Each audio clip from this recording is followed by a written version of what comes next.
হাসান হোসেনের কাছে হলো না না, যেরকম ঠিক কিনা? নবী আমার ওপর হয়ে বলতেছে, আয়রে হোসেন আয় আমার পিঠে চড়, আমি হইছি লাল ঘোড়া। এবার ছোট্ট হোসেন নানার পিঠে লাফ দিয়ে চড়ে যখন ঘোড়া ঘোড়া খেলতেছে, নবী ঘাড় কাতে তাকায় দেখে হোসেন দাঁড়ায় দাঁড়ায় কাঁদতেছে।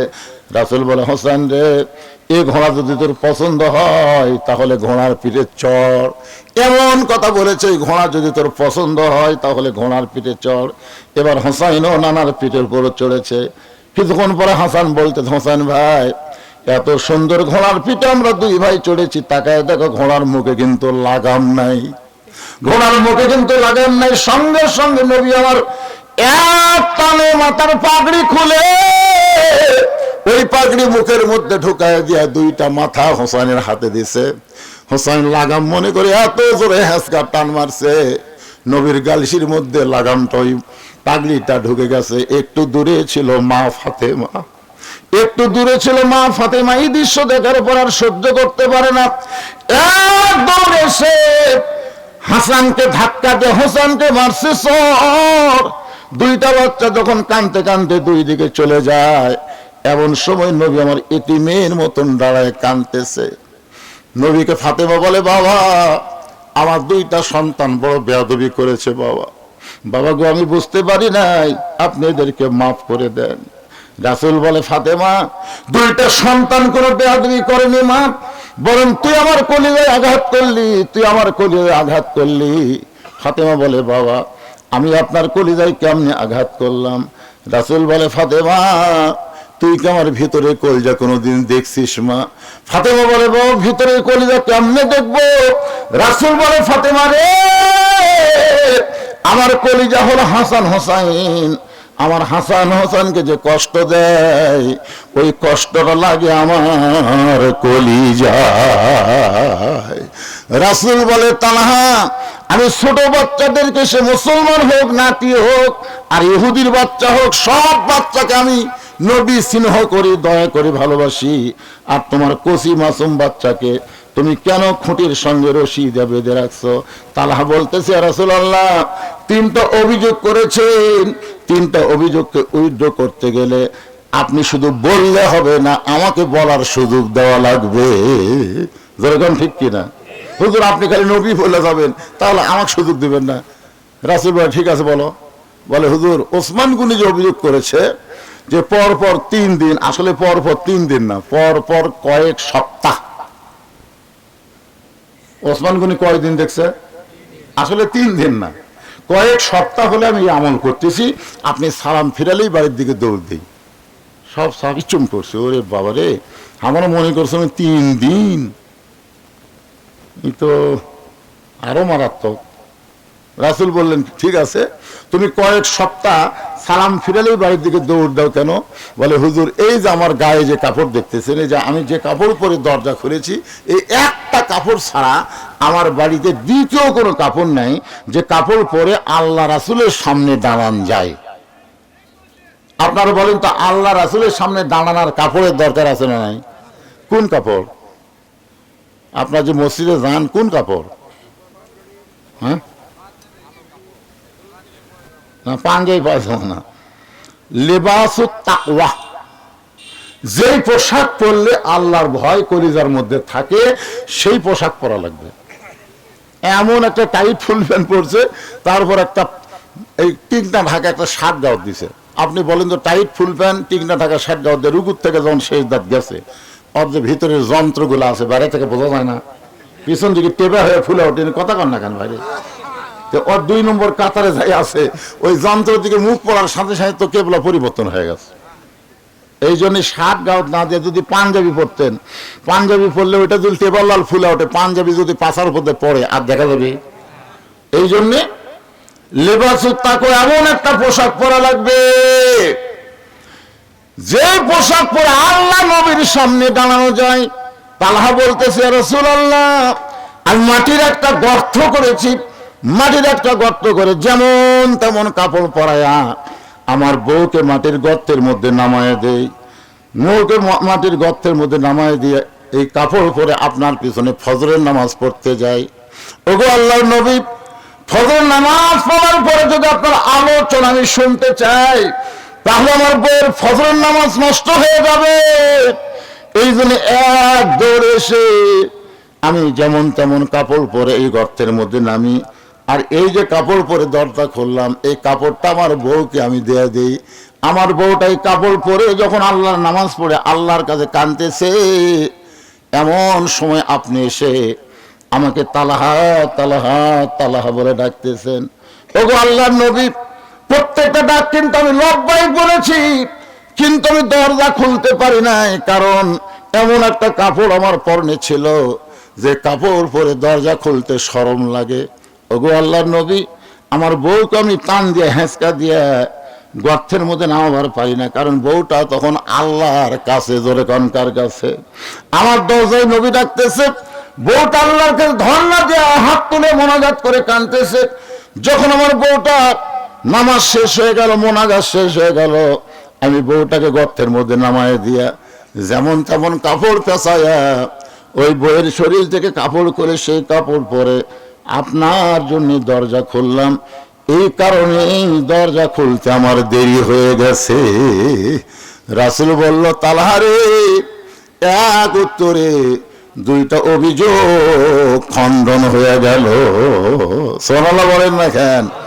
ওসমান গনি যে অভিযোগ করেছিল এবং নবী যে বললেন দেরি কেন করলা, দুইটা অভিযোগ খণ্ডন হয়ে গেল। ও তালহা, তোমার কচি মাসুম বাচ্চাকে তুমি রশি দিয়ে খুঁটির মধ্যে বেঁধে রাখছো, কারণ কি? তালহা বলতেছে, ইয়া রাসূলুল্লাহ, আমি আমার সন্তানকে অত্যন্ত ভালোবাসি। সুবহানাল্লাহ কোন? আমি আমার সন্তানকে অত্যন্ত ভালোবাসি। আল্লাহ কোরআনে বলেছে, ইন্নামা আমওয়ালুকুম ওয়া আওলাদুকুম ফিতনা, নিশ্চয় তোমাদের সম্পদ আর সন্তান হলো বিপদের কারণ। জোরে বলেন, এই কথা কে কইছে? আল্লাহ। জোরে বলেন, কে? কি বলতেছে? ইন্নামা আমওয়ালুকুম ওয়া আওলাদুকুম ফিতনা, নিশ্চয় তোমাদের সম্পদ আর সন্তান হলো বিপদের কারণ। আজকে আল্লাহ যে সম্পদ আমাদেরকে দিছে, আপনার সত্যি করে বলেন তো সম্পদের মালিককে?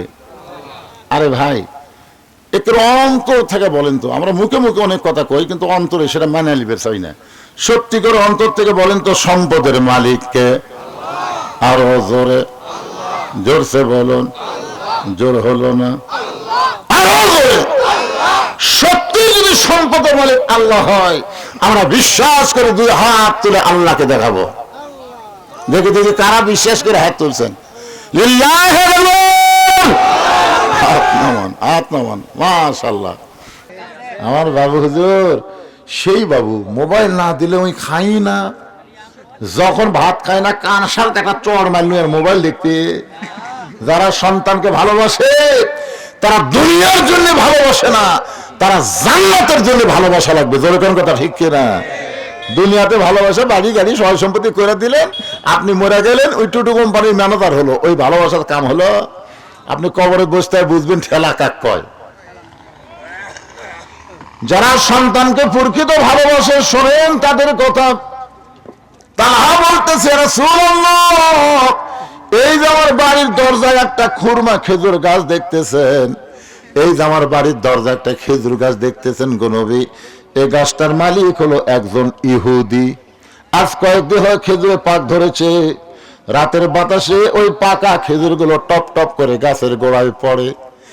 ওগো আল্লাহর নবী, আমি আপনার পিছনে ফজর নামাজ পড়তে যখন যাই, যাওয়ার সময় চিন্তা হয় আমার সন্তান যদি চেতন পায়, আর চেতন পাওয়ার পরে ওই সকালবেলা বের হয়ে ইহুদির গাছের খুরমা খেজুর কুড়া কুড়া যদি খায়, আমি একজন মুসলমান, আমার সন্তান ইহুদির গাছের খেজুর খাবে, এটা কখনোই আমি কল্পনা করতে পারি না। ওগো আল্লাহর নবী, আমার মন বলল ওকে মসজিদে নিয়ে যায়, কিন্তু তার বয়স হলো মাত্র 4 বছর। জোরে কোন কয় বছর?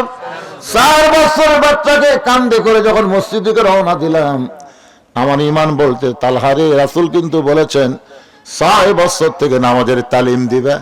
4 বছরের বাচ্চাকে মসজিদে যদি নিয়ে যায়, আর আমরা যদি নামাজ পড়ি, যদি নামাজ নষ্ট করে দেয়, কারণ ছোট বাচ্চারা মসজিদের মধ্যে যাবে, কিন্তু একটা বয়স হলে যাওয়া লাগবে, একেবারে ছোট মোটো খাটো নিয়ে যাওয়া চলবে না।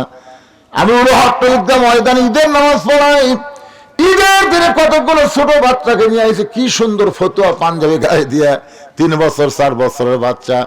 আমরা যখন রুকুর থেকে শেষ দাঁত গেছি, ওরা 4-5 জন একত্র হয়ে বলতে সবাই উপর হসে রে, উপর হসে রে। আমরা গেছি শেষ দাঁত, ওরা করছে উপর হসে রে। এই কথা শুনে মুসল্লিও হাসে। আমি যে একটা ইমাম মানুষ ভাই, আমিও হাসি আটকার পারিনি। কে রে, আমরা উপর হসে রে শেষ দাঁত গেছি। আপনারা বলেন ভাই, এটা অন্য নামাজ হলে দুহরে পড়ান যাবে, কিন্তু ঈদের নামাজটা দোহরে পড়ানোর কোনো সুযোগ আছে? আমি খুতবার মধ্যে বললাম, আগামী ঈদে 5 বছরের নিচে 6 বছরের নিচে কোনো বাচ্চাকে মাঠে আনা চলবে না, কারণ এরা কিছুই বোঝে না। তালহা বলতেছে, রাসূলুল্লাহ আমার ভয় হলো আমি আমার ছোট বাচ্চাকে মসজিদে নিয়ে যাব, আর মসজিদে যখন আমরা নামাজ শুরু করে দেব, ওই সময় যদি আমার ছেলে নামাজ নষ্ট করে দেয়, আমি মসজিদে নিয়ে যাই তো ভয় পাই, আমার বাড়িতেও রাখলে ভয় পাই, যদি চেতন পায়া ইহুদির গাছের খুরমা খেজুর খায়। আমি তখন চিন্তা করলাম কি করব। তখন আমার বিবেক আমাকে বলল, তোমার বাচ্চাকে রশি দিয়ে তুমি আটকে রাখো। ওগো আল্লাহর নবী, শুধুমাত্র ইহুদির গাছের খুরমা খেজুর থেকে আমার বাচ্চাকে বাঁচানোর জন্য আমি রশি দিয়া খুঁটির মধ্যে বেঁধে রাখছি। আপনার পিছনে ফজরের নামাজ আদায় করার পরে মসজিদে এসে নামাজ পড়ে এসে আমার বউকে নামাজ পড়ার সুযোগ করে দিয়া আমি গর্তের মধ্যে যেমন তেমন কাপড় পরে নামছি। ওগো আল্লাহর নবী, আপনি যখন বারবার ডাকলেন, আমার বউকে গর্তের মধ্যে নামায় দিয়া আমি বউয়ের পরনের কাপড় পরে আপনার জন্য দরজা খুলেছি। এখন পর্যন্ত আমার ছেলের পা থেকে হাত থেকে রশি আমি খুলতে পারিনি। নবী কান্দে, প্রত্যেকটা সাহাবীরা কান্দে। আল্লাহর নবী বলেন, তালহা রে, তোমার সন্তানকে তুমি রশি দিয়ে বেঁধেছো, রশি দিয়ে আটকাছো বাজান, কিন্তু তুমি কি জানো তোমার বান্দাকে ইহুদির গাছের খুরমা খেজুর থেকে বাঁচানোর জন্য, খাওয়া থেকে বাঁচানোর জন্য রশি দিয়ে বেঁধেছো। তোমার ছেলের উপরে জাহান্নামের আগুন আল্লাহ হারাম করেছে। এখন আমার প্রশ্ন হলো, এত অভাবের ভিতরেও তালহা যদি তার মাসুম বাচ্চাকে ইহুদির গাছের খুরমা খেজুর থেকে বাঁচাবার পারে, আপনারা বলেন তো তালহার চাইতে আমাদের অভাব বেশি না কম? তাহলে আমরা কেন ঠ্যাঙ্গা ভাঙা, আমরা কেন গ্রামীণ ব্যাংক, আমরা কেন আশা কারিতাস, এইগুলোর কাছে আমরা ঋণ নেই? ঋণ নিয়ে আমরা আলু লাগাচ্ছি, ঋণ নিয়ে আমরা বাড়ি করতেছি, ঋণ নিয়ে আপনার বলেন তো এই যে ঋণের মধ্যে সুদ আছে না নাই? কথা বলেন, সুদ আছে না নাই? আপনার বলেন তো এইগুলার মালিক কারা? আশার মালিককে, কারিতাসের মালিককে, গ্রামীণ ব্যাংকের মালিককে, এই ঠ্যাঙ্গা মারার মূল মালিককে? এগুলার মূল মালিক কিন্তু হোসনারা ইউনুস না, এগুলার মূল মালিক হলো ইহুদি আর খ্রিস্টান। জোরে কোন কথা ঠিক কি না? আমি ওয়াজ করেছিলাম শহর দিকে, এই ওয়াজ ইউনুস, ডক্টর ইউনুসের ওয়াজ করেছিলাম শহর দিকে। এই ওয়াজ করতে আপনার ওই তার মধ্যে আমি বলছিলাম ঠ্যাঙ্গা মারাও কম না। তারপরে আমার কাছে গেছিল এরা, আমার বাড়ি যাই, হুজুর ওয়াজ করে তো টাকা ভালোই কামাই করেন হুজুর, কি কি করে পারছেন, কি করে পারছেন? আমরা এনজিও, আমরা দাতা সংস্থা, আমরা মানুষকে দান করি হুজুর, মানুষকে বাড়ি ঘর বানিয়ে দিই, এ করি সে করি, আমরা হলাম দাতা সংস্থা। ওরে বাবারে, ওরা বলে দাতা সংস্থা। তখন আমি বললাম, ভাই তোমরা আমার কাছে আসছে যখন একটা গল্প শোনো। বলে কি গল্প? বলে এক মানুষ 2 বিয়ে করছে, 2 বিয়ে করছে, 2 বউকে আপনারা কি কন? 2 বউ আপনারা কি কন? সতীন না? আপনার বন্ধু সতীনে সতীনে মারামারি না মহব্বত? মারামারি বেশি, কিন্তু আল্লাহর কাম 2 সতীনের একই সাথে 2টা বাচ্চা হচ্ছে, মানে 2 সতীনের একই সাথে 2 ছেলে হয়েছে। তো কিছুদিন পরে গ্রামের মধ্যে একটা রব উঠছে, সতীন তার সতীনের সন্তানকে মাটির থুয়ে আর শত্রু সন্তান কোলে নিয়ে আদর করে। সবাইকে না, এ কথা বিশ্বাস করা যায় না। এক মেয়ে মানুষ বলতেছে এটা বাইরে থেকে বোঝা যাবে না, ভিতরে ঢোকা লাগবে। এক মেয়ে মানুষ তদন্ত করার জন্য ভিতরে ঢুকে দেখে একটা সন্তান মাটির খায় পেঁয়া পেঁয়া করে কান দিচ্ছে, আর একটা কোলতলে বাবু তো করতেছে। তখন বলে কে মাটির কান দে, ওটা কে? ওটা আমার কলিজার টুকরা, ওরা কলিজার টুকরা মাটির কান দিচ্ছে।